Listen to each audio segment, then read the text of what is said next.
అయితే తర్వాత మనం సమర్పించిన తర్వాత పూజ ఏం చేసుకోవాలి అంటే స్వామివారి వెంకటేశ్వర వజ్ర కవచం చదువుకుంటే చాలా మంచిది. చాలా చిన్నగా ఉంటుంది.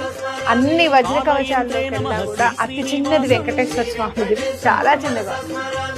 అది చదువుకోండి. గోవిందనామం చెప్పం ఓసారి చదివి వినిపిస్తారా వజ్ర కవచం? చదివి ఓకే, గోవిందనామాలు తెలిసిందే, వజ్ర కవచం ఒక్కసారి తప్పకుండా చదివిస్తాను. దాని తర్వాత మనం కంటిన్యూ చేద్దాం. అలాగే ఈ ఇలాచీలు ఏం చేయాలి ఇత్యాది విషయాలన్నీ కూడా అడుగుతాను. అలాగే ముందైతే ఒకసారి వజ్ర కవచం విందాం.